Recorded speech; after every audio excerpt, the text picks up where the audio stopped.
Bem, então nós vamos começar aí a nossa revisão, né, da nossa AV1.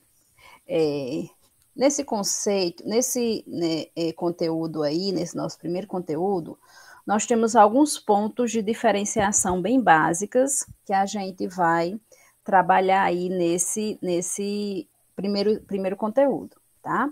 São aqueles conceitos que a gente viu, reviu, né? E agora quando a gente vai trabalhar os sistemas, a gente sempre está pontuando para vocês é a questão dos conceitos de geriatria, gerontologia, né, conceitos de idoso vulnerável e idoso saudável, e a questão da senescência e senilidade, tá?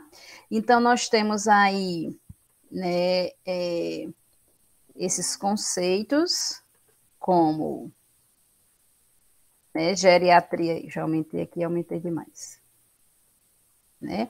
Como gerontologia aí, nós trabalhamos a questão do processo de envelhecimento, né? Então, gerontologia, ela trabalha o processo de envelhecimento normal, lembrando que nesse processo de envelhecimento normal, nós trabalhamos o idoso da sua forma holística, né? Nós trabalhamos o idoso como um todo, nos seus aspectos psicológicos, nos seus aspectos físicos ou biológicos, né? Que é o próprio corpo, que são as patologias, né, que ele vai desenvolver, que são as patologias, não, que são as alterações que ele vai apresentar, né, que o corpo dele vai apresentar, na questão social, principalmente, né, porque a gente vai ver que todas as alterações, né, que estão relacionadas ao idoso, ela vem a implicar na questão dele ser um ser social e que ele precisa dessa sociedade, que ele precisa dessa convivência, seja essa convivência com grupos de idosos, seja essa convivência com grupos de idosos e a participação de pessoas mais jovens, e seja essa interação social dentro da própria casa, que seria a interação familiar, né? Então, isso aí vai mexer, vai provocar, né, alterações, caso esse idoso não tenha esse vínculo, essa interação social, vai trazer problemas no sentido psicológico e pode demandar aí também problemas no sentido físico-biológico. Então, gerontologia é o estudo do envelhecimento, trabalhando aí os aspectos físicos, psíquicos e sociais. Processo normal do envelhecimento, onde todo idoso vai passar por ele, tá? Geriatria, a gente viu que são as doenças, né, são as patologias, é a questão do tratamento, é a questão do diagnóstico, né, a questão da evolução desse idoso com relação ao seu tratamento. Então, gerontologia trata o processo normal de envelhecimento e geriatria vai tratar as doenças, né, o diagnóstico, o tratamento e as patologias que esse idoso vai desenvolver, certo? Nós temos também nesse conteúdo a questão das diferenciações entre senescência e senilidade, né? Nós vemos que senescência, ela vem a casar com a gerontologia, porque é um processo normal, então todo idoso ele é considerado senescente. Por quê? Porque ele vai passar por esse processo normal do envelhecimento, mais uma vez reforçando a questão dos aspectos físicos, ou biológicos, aspectos sociais e aspectos psicológicos, tá? E nós temos a senilidade, que vem a casar aí com os aspectos da geriatria, né? Porque senilidade são as patologias, né? As patologias que esse idoso vai desenvolver e que muitas vezes essas patologias elas são mais intensificadas, né? Tem os seus sintomas mais intensificados devido à questão das alterações do envelhecimento. Tá? Então, por exemplo, o idoso ele pode sentir tonturas devido ao processo de envelhecimento, mas essas tonturas podem ser mais intensas, né, devido ao processo patológico que ele vai apresentar, certo? Então, nós temos que orientar esse idoso, né, que o fato da idade já traz toda essa problemática, né? Uma coisa que a gente vai ver muito lá no sistema musculoesquelético, né? A questão das dores musculares. Então, as próprias dores musculares, elas já farão parte das queixas dos idosos, por quê? Por eles serem idosos, por eles passarem por as alterações, né? Por eles passarem com as alterações do próprio envelhecimento, né? Que, como nós vimos lá no sistema musculoesquelético, né? A questão da reabsorção óssea, né? Deles não produzirem mais cálcio como antigamente, né? Das células que ajudam no fortalecimento ósseo já não existem mais, né? Então, já ter havido aí uma diminuída neles, tá? Então, senescência é o processo normal do envelhecimento, senilidade são as patologias que esse idoso vai adquirir, tá? E nós temos aí outros conceitos nesse primeiro ponto, que é a questão do idoso vulnerável e a questão do idoso saudável, que ambos estão relacionados ao comprometimento funcional, né? Quando esse idoso ele apresenta comprometimento funcional que vem a intervir, a atrapalhar, né, nas atividades de vida diária, né, nas AVDs, que são as atividades de vida diária, ele é considerado um idoso vulnerável, tá? A gente sabe que as atividades de vida diária básicas são alimentar-se, vestir-se, deambular, o banho, a vestimenta, tá? Então, quando o idoso ele vai apresentar, que isso vocês vão ver lá na avaliação geriátrica, quando o idoso ele vai apresentar um comprometimento, uma dificuldade que faz com que ele não consiga desempenhar uma ou algumas dessas atividades de vida diária, ele é considerado um idoso vulnerável, certo? Já o idoso saudável, ele pode apresentar algumas necessidades com relação à ajuda, mas essas atividades são mínimas, né? Então, o idoso saudável, ele não apresenta comprometimento funcional, tá? Se ele precisar de alguma ajuda com relação a alguma das atividades, mas essa atividade é mínima, né? Digamos que 80% dessas atividades eles conseguem fazer sozinhos, tá? Então, o mínimo vai se apresentar aí na questão de assistência mínima, como aqui fala, certo? Então, aí entra ele classificado como idoso saudável. Tá? Então, só recapitulando aí de forma bem básica, gerontologia é o processo normal do envelhecimento, geriatria é o processo patológico que esse idoso vai apresentar, né? Senescência é o processo normal do envelhecimento, senilidade são as patologias que esse idoso pode desenvolver. E idoso vulnerável é aquele idoso que apresenta comprometimento funcional com relação às atividades de vida diária, com relação às AVDs, né, que são banhos, deambular, vestir, alimentar-se, o sono também entra como atividade de vida diária, tá? E idoso saudável, ele precisa de uma assistência mínima, ele consegue muito bem fazer essas atividades de vida diária, desenvolver essas atividades de vida diária, e não apresenta aí comprometimento funcional com relação às mesmas. Tranquilo isso aí, esses conceitos? E aqui a gente ainda trabalha a questão das influências aí dentro do processo de envelhecimento. Tá? Só diminuir aqui um pouquinho.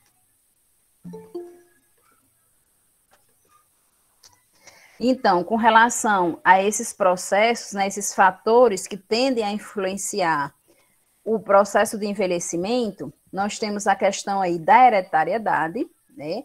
Esse idoso ele vai carregar aí a herança genética, a carga genética, onde algumas dessas patologias hereditárias, elas podem vir a ser desenvolvidas aí na idade idosa, né? Devido aí a outras complicações, como má alimentação, como sedentarismo, que a gente vai ver no próximo slide, como a questão dos estresses, né, dos fatores estressores, tá? Nós temos a questão da experiência de vida, tá? Então, é aí onde muitas vezes, lá no histórico, no nosso histórico de enfermagem, a gente pode pegar, né, essa experiência de vida desse idoso e entender por que é que esse idoso ele apresenta mais complicações do que aquele outro da mesma faixa etária, né? Devido a quê? A sua experiência de vida. Então, por que é que os idosos, tem idosos que apresentam mais enrugamento na pele, puxando aí o sistema tegumentar? Porque muitas vezes eles, né, com a experiência de vida, eles foram o quê?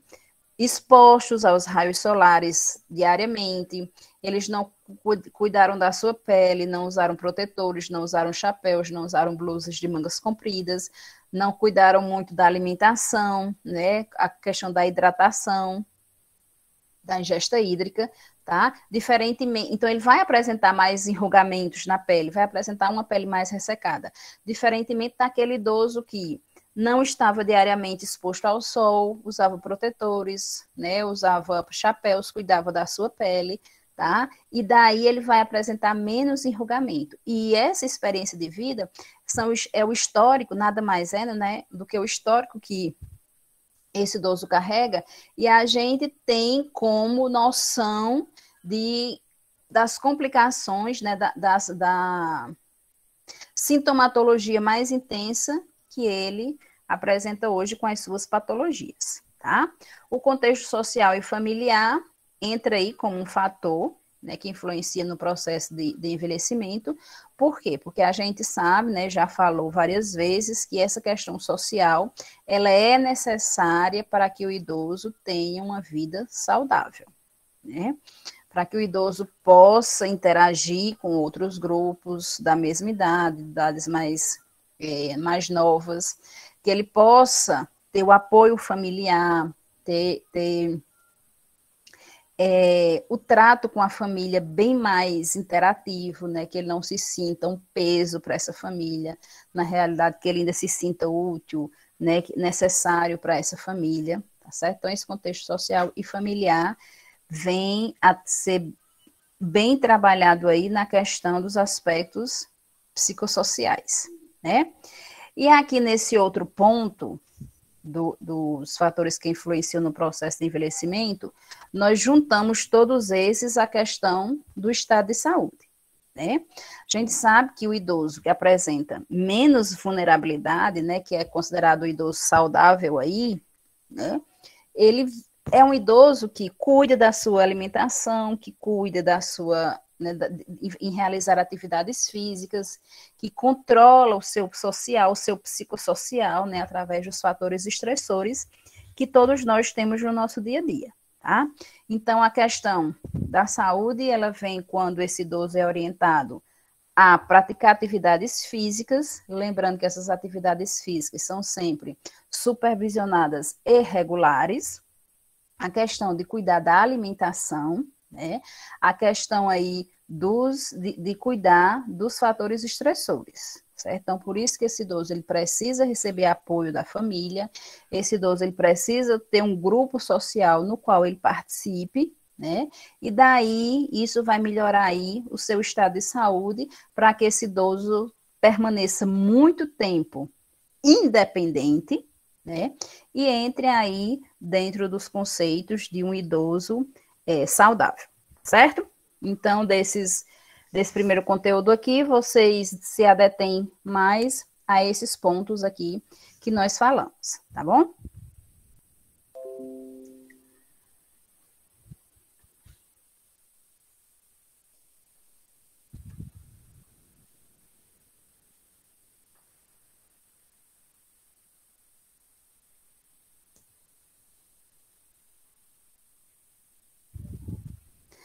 Aí, pessoal, com relação ao sistema tegumentar, nós temos que trabalhar um pouquinho a questão das mudanças que ocorrem no idoso, né? Que ocorrem na idade idosa, que são as manchas de pele aí, né?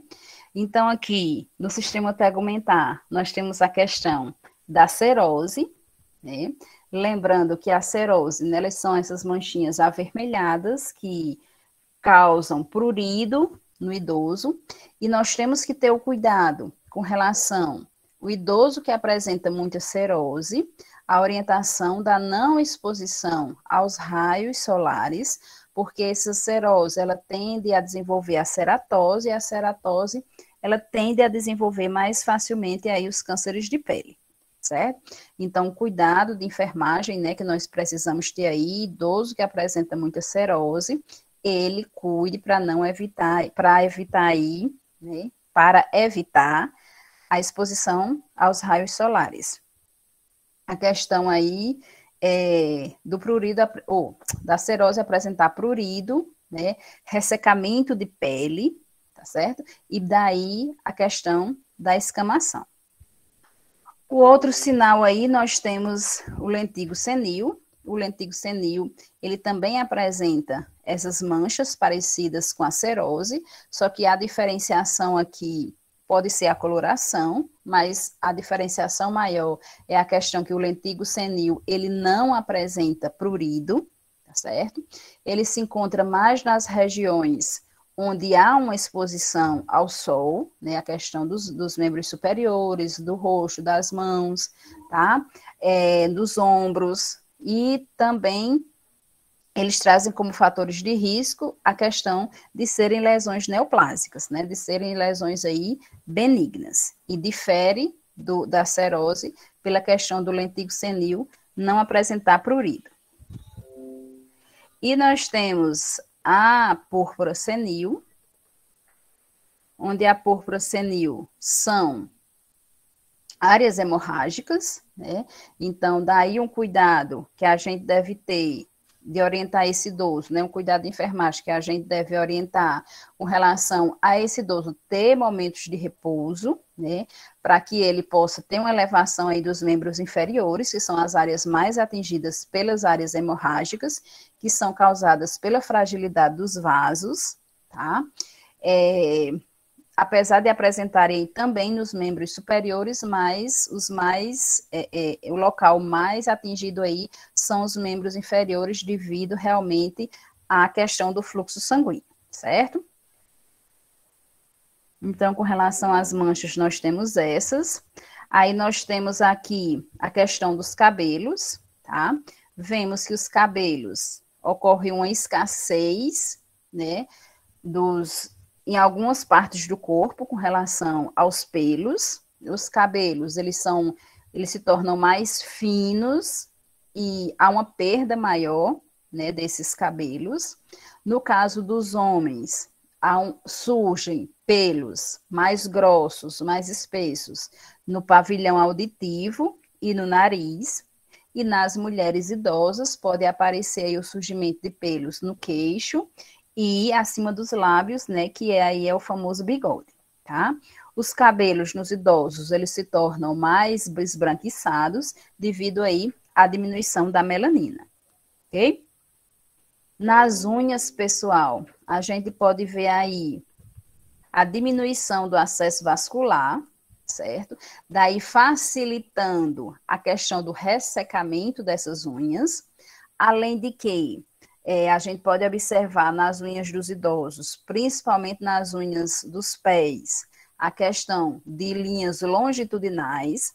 Essas linhas longitudinais vão fazer com que essa unha se torne deformada, e essa deformação faz com que ela permita a entrada de sujidades e de micro-organismos, que vai facilitar aí a perca dessas unhas, né? Vai juntar aí a diminuição do acesso vascular com essa má formação aí da unha devido às linhas longitudinais, causando aí a perda total ou parcial dessas unhas. Pronto, então isso é o que nós temos para trabalhar aí a questão das mudanças de envelhecimento, tá?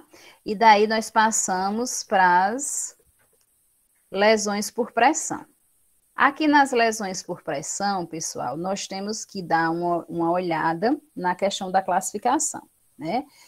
eu sei que vocês sabem muito bem nessa questão da evolução, inclusive vocês já aprenderam mais evoluções do que a gente citou aqui na nossa aula, né? Então, a gente trabalha aí nas quatro classificações, né? No estágio 1, ocorre a presença aí de vermelhidão, né, na pele, que está sofrendo constricção na superfície rígida, né? A presença aí de vermelhidão. No segundo estágio, nós vemos aí a presença de bolhas, tá? E no terceiro e quarto estágio, nós já vemos o desenvolvimento da necrose. Só que no terceiro caso, essa necrose está atingindo aí epiderme e derme, e no estágio 4, ela já atingiu toda a hipoderme, né, todas as camadas da pele, onde a gente já observa aí a presença, né, a visualização aí de nervos e ossos, tá? Então, com relação às LPPs aí, vocês dão uma olhadinha nessa classificação e nos fatores de risco aí, certo? Lembrando que, como cuidados de enfermagem das LPPs, a gente trabalha em cima também dos fatores de risco, né? A questão da mobilização desse idoso, né? A gente mobilizar esse idoso, tanto esse cuidado de mobilização a gente tem que ter com o idoso acamado, como também com o idoso cadeirante, né? A gente tem que ver a questão da alimentação, esse idoso precisa se alimentar, né, com fibras aí, para ajudar nesse fortalecimento da pele, e também a questão da ingesta hídrica, né? Porque a gente sabe que essa ingesta, ela é indispensável, né, na questão aí de diminuir o ressecamento da pele, tá? Outra coisa que nós temos também é a questão da higiene, né, porque o idoso ele tem como fator de risco a incontinência dos esfíncteres, então a questão das sujidades, da falta de higiene facilita, né, é um fator de risco aí para a questão das LPPs, tá? E daí nós falamos um pouquinho aí no geral, né, com relação às patologias. Então, nós temos a serose actínica, né? A ceratose actínica é uma evolução da serose, né? Quando esse idoso apresenta serose e ele continua sendo exposto ao sol, tá? Então, nós temos aí que essa serose actínica são células pré-cancerosas, tá? E eles vão apresentar, né, o ressecamento, vão apresentar aí a descamação, e esse idoso que já apresenta ceratose actínica, como cuidado de enfermagem, tem que cuidar aí com relação à ingesta hídrica e o encaminhamento para o dermatologista para acompanhamento dessas células pré-cancerosas, tá? Com relação à dermatite de êxtase, nós temos a questão de cuidar dos intervalos de repouso desse idoso, né, mostrar para eles a necessidade com relação a esse repouso que é necessário para diminuir também as dores que ele vai sentir devido à dermatite de êxtase, tá certo? Que é causada aí pela questão do retorno venoso diminuído, certo? Então, vai causar dor, formigamento e ardência nas extremidades. Como cuidado, nós temos aí, né, os curativos e elevação das pernas e mostrar a questão do repouso aí como cuidado de enfermagem, né? Mostrando que o idoso ele vai diminuir, né, com o repouso, ele vai minimizar essas ardências, esses formigamentos e vai minimizar aí um pouquinho as dores que apresenta devido a esse retorno venoso, essa diminuição do retorno venoso.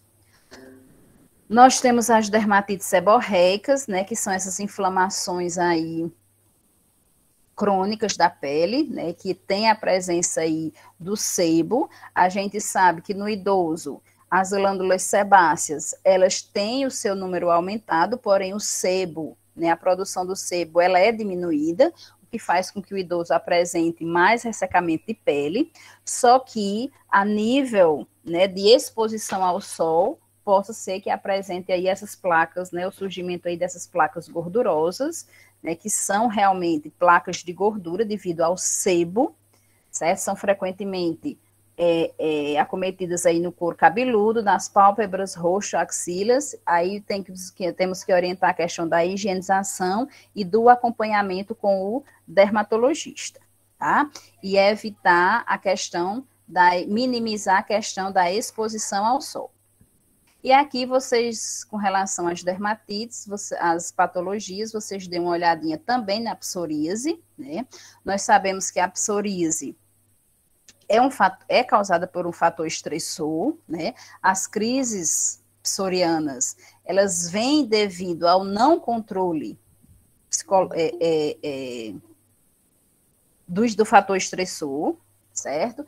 Então, além de cuidados que se deve ter, né, usando aí os cremes à base de corticóide, os medicamentos à base de corticóide, tem que se fazer terapia, né? Então, cuidado de enfermagem aí é a questão da terapia, tá? Sabendo também que a psoríase, quando não tratada, ela pode trazer complicações nas articulações, tá certo? Então, o nosso idoso, por si, ele já vai apresentar essas complicações, né, devido ao próprio envelhecimento, ele vai apresentar essas complicações nas articulações, e quando ele apresenta psoríase, essas complicações tendem a aparecer bem mais rápido. Por isso, um cuidado que a gente deve ter com relação a realmente o controle desses fatores estressores, tá certo? Aí a gente vai para os cânceres, falar um pouquinho sobre os cânceres de pele, tá? Aqui nos cânceres de pele, pessoal, nós temos a questão dos 3 cânceres que acometem mais os nossos idosos, né? O baço celular, o celular escamoso e o câncer maligno aí, tá? Então, o baço celular e o celular, eita, não sai não. O baço celular e o celular escamoso, eles atingem aí a região da epiderme, tá? Eles atingem com o surgimento aí de quê? De manchas, certo?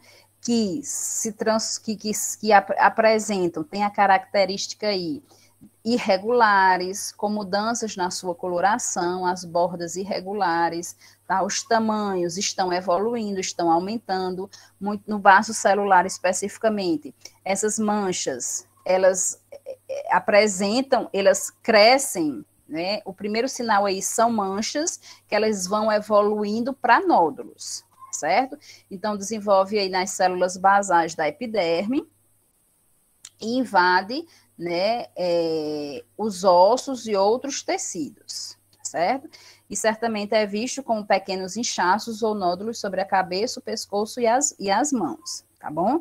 E daí o baço celular, eles vão evoluindo para nódulos, ok?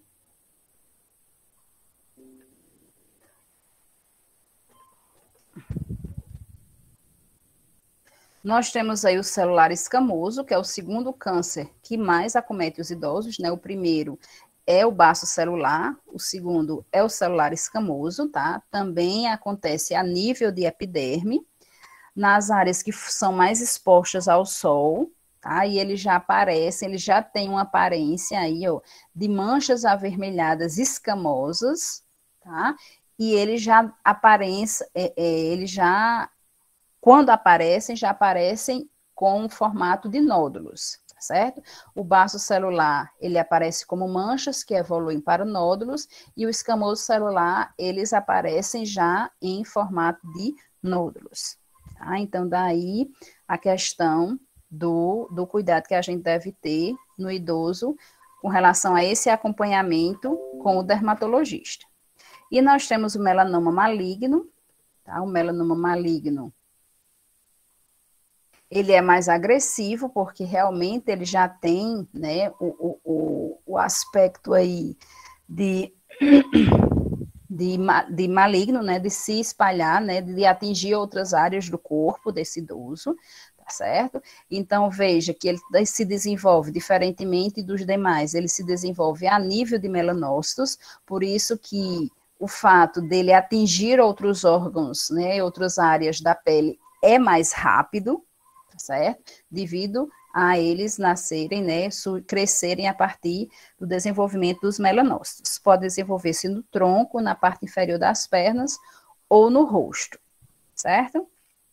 e precisa-se do acompanhamento, né, bem mais intenso, tá? Devido aí a se espalhar bem mais rápido. Tá bom, pessoal? Então, com relação ao sistema tegumentar, é mais isso aí, tá certo? Sim, os cuidados de enfermagem, tá? Vocês veem a questão aí do cuidado como um todo, do processo de enfermagem aí, a questão das intervenções, que é o quê? O uso de protetores solares, uso de chapéus, de óculos, a questão do uso de mangas, de roupas de mangas compridas, a questão da não exposição ao sol, né? O idoso se expor ao sol, se realmente for necessário, né, quando necessário evitar essa exposição ao sol, a questão da ingesta hídrica, né, esse controle da ingesta para controlar a questão, para minimizar a questão dos ressecamentos, tá? A questão da higienização, devido também a facilitar e a minimizar essa questão do ressecamento, certo? Então, isso aí, todos esses fatores entram aí como processos de enfermagem, tá bom? Então, no tegumentar é mais isso aí. Vocês dão mais uma olhadinha nas mudanças com relação ao idoso, tá certo? Nessas patologias que a gente falou aí, na questão da evolução das LPPs, tá? E com relação aos cânceres de pele aí, certo?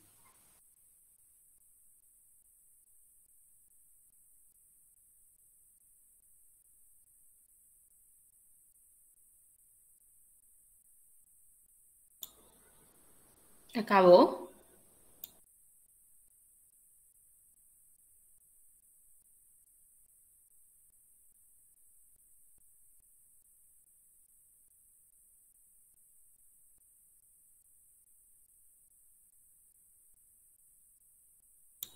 Algo de errado não está certo. Acho que a internet dela caiu.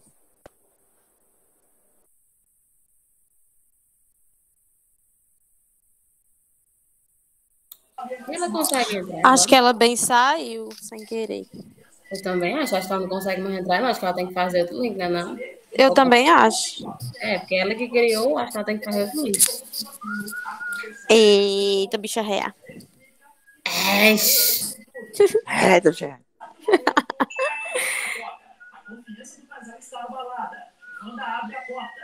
Tem alguém? Opa, voltou. Acabei saindo, não foi, pessoal? Fui fechar aqui o slide. Eu já tava feliz, Cláudia, pensando que era só esses conteúdos aí pra prova. Sei não, viu? Essa menina é demais. Acabei indo fechar o tegumentar e fechei foi o... Desculpem aí.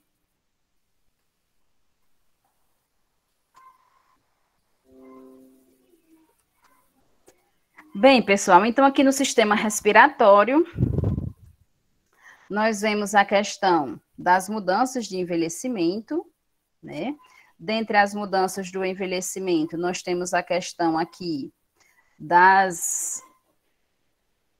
Deixa eu aumentar aqui.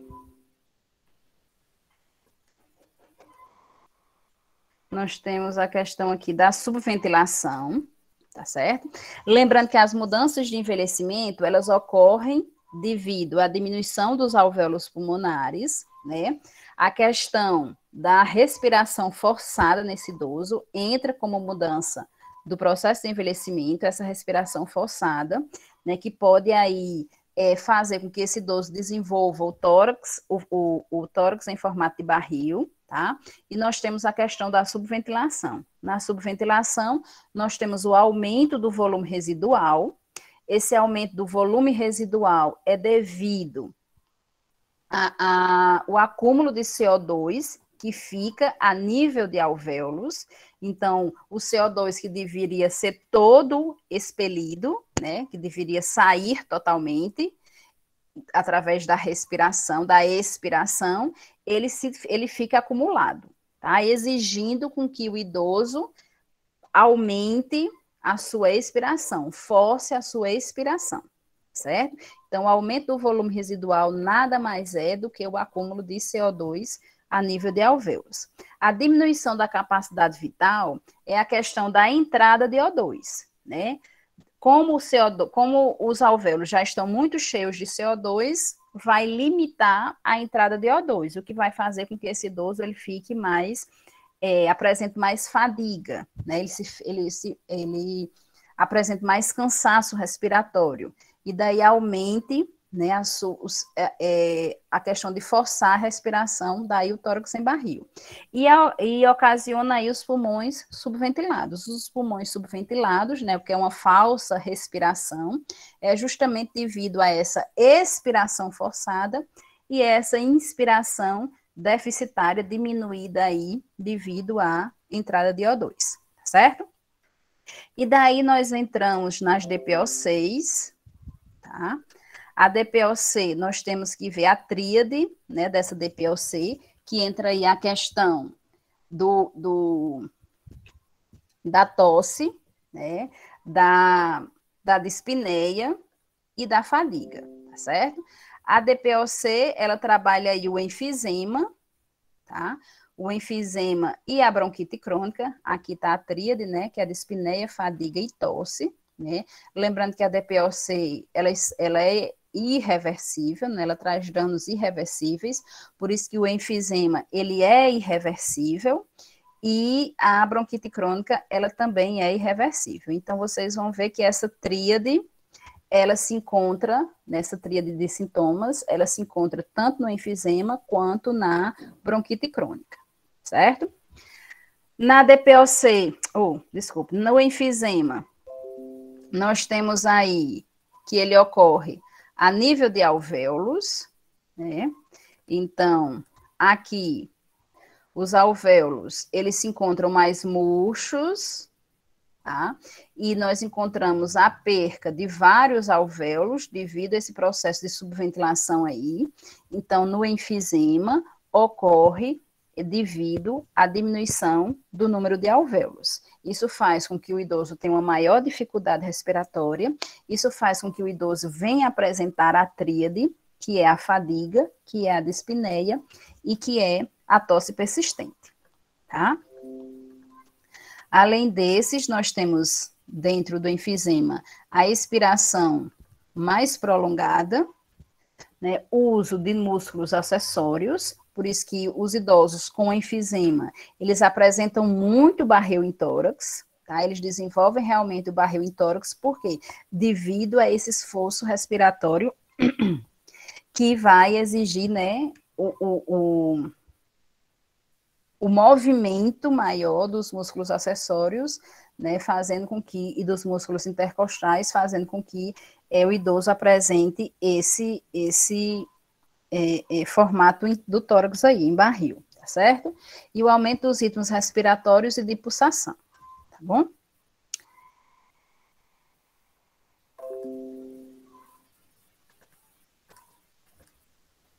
E daí nós temos o diagnóstico, né? O diagnóstico do enfisema é o mesmo diagnóstico da bronquite crônica, que é o quê? Histórico, exame físico, raio-x e gasometria arterial. No histórico, nós vamos fazer uma busca, né, do estado de saúde desse paciente, se ele já apresentava outras complicações respiratórias antes de desenvolver o enfisema, a questão da exposição aos fatores de risco, que são o quê? Fumo, né? Esses fatores de risco, tanto para o enfisema como para a bronquite crônica, é o quê? Fumo e exposição aos poluentes, né? Então, pessoas que trabalham nesses locais onde apresentam o ar poluído, né? Os idosos que fumam, que mascam realmente o fumo aí, né? Os idosos que moram nos grandes centros, né? Aí nós vamos ver a questão do exame físico, onde vai apresentar aí roncos, sibilos, tá? Tosses, né? As crepitações, tá certo? O raio-x, que vai mostrar o comprometimento, né, nos alvéolos aí e nos brônquios, principalmente nos bronquíolos, e a gasometria arterial, que vai mostrar os níveis de O2 e CO2 no sistema respiratório. Então, esse diagnóstico tanto serve para o enfisema, quanto serve para a bronquite crônica, tá? O tratamento, tanto do enfisema quanto da bronquite crônica é o mesmo, né, que é a questão de melhorar a qualidade de vida, né, porque a gente sabe que os danos eles já são irreversíveis, tanto no enfisema quanto na bronquite crônica, já é irreversível, não é crônico, tá? Então, por isso que é realmente melhorar a qualidade de vida.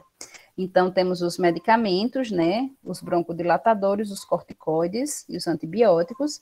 Nós temos a questão da fisioterapia respiratória, que entra aí também como cuidado de enfermagem, essa questão dos exercícios respiratórios, para mostrar a esse idoso a necessidade de uma expiração mais forçada, que o próprio organismo já vai obrigá-lo a fazer essa expiração mais forçada, mas nós temos a questão de também ajudar nesse exercício respiratório, né, quem faz é o fisioterapeuta, mas nós temos que ter essa orientação para que ele busque esse fisioterapeuta, e a questão, né, da oxigenoterapia. A nebulização também entra, principalmente na bronquite crônica aí, né, com relação à fluidificação aí das secreções, certo? E daí nós temos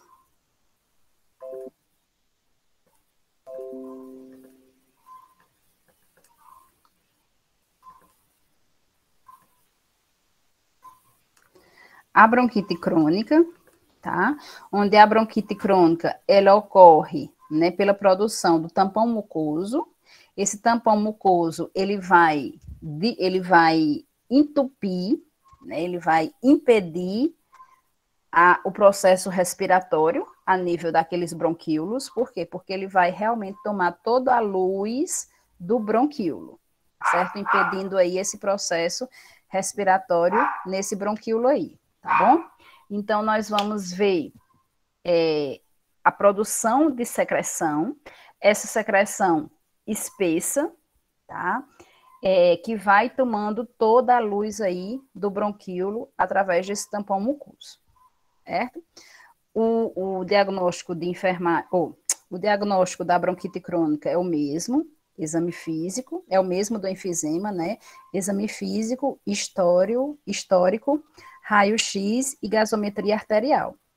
E o tratamento da bronquite crônica é a mesma do enfisema, que é realmente melhorar a qualidade de vida desse idoso, certo? Através de quê? Dos medicamentos, antibióticos, broncodilatadores e os corticoides, a questão dos exercícios respiratórios e a questão da oxigenoterapia, e no caso específico da bronquite crônica, entra aí a nebulização, tá? E daí nós vamos falar um pouquinho na asma.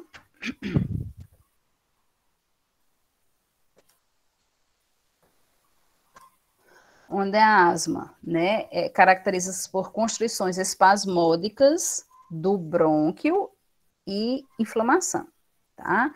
E durante as crises, os brônquios produzem grande quantidade de escarro espesso, tá certo?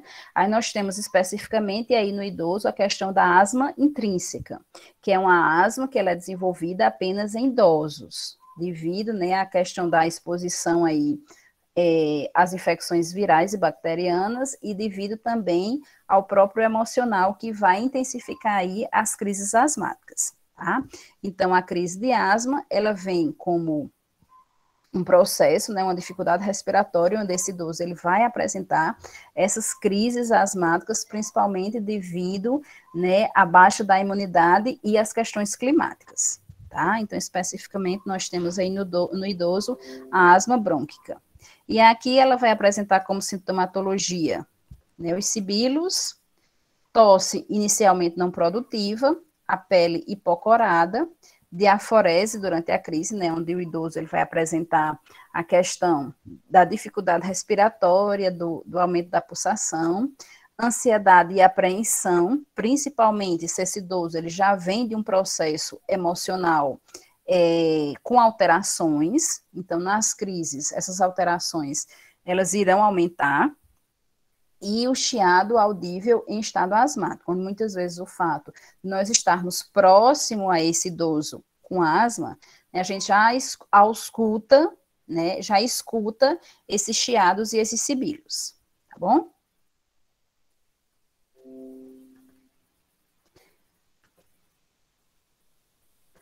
Pronto, com relação à asma, é basicamente isso. E daí nós vamos ver um pouquinho, calma aí.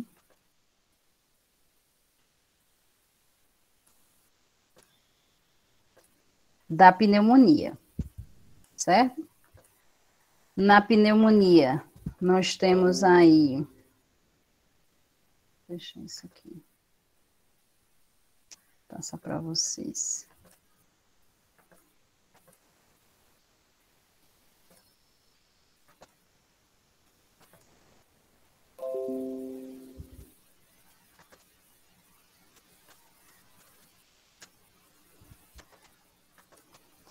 Na pneumonia, né, nós temos aí que a pneumonia é uma inflamação com relação aos pulmões, né? Então ocorre aí uma dificuldade respiratória devido às secreções a nível de alvéolos, tá certo? Onde essas secreções, elas irão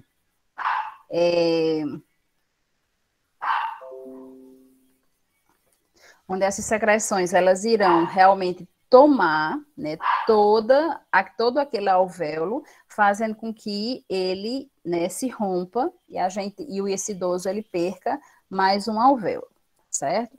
Então, aí esse processo da pneumonia, tá? Nós temos que ver com relação à pneumonia também a questão das prevenções, que são as vacinas, né, a pneumocóxica e a vacina da gripe, para que esse idoso venha a se proteger cada vez mais, né, dessas pneumonias e das gripes recorrentes, tá certo? Como sintomas, nós temos aí o aumento do ritmo respiratório e da pulsação, agrava o estado geral, né, onde esse idoso ele vai apresentar mais fadiga, ele vai apresentar mais cansaço, ele vai muitas vezes apresentar, né, não querer alimentar-se, né, e tosse com escarro, fadiga e febre, tá certo? Acho que com relação à pneumonia não botei muita porra não, viu? Gripe não. E a apneia do sono, eu não me lembro se eu coloquei alguma coisa, mas com relação à gripe, vocês não precisam se adeter à gripe não, eu acho. Mas dê uma olhadinha, certo? E com relação à apneia do sono, nós temos a questão de a apneia do sono, ela poder estar presente nas patologias respiratórias, né? Então, por isso que nós temos como cuidado de enfermagem aí a questão de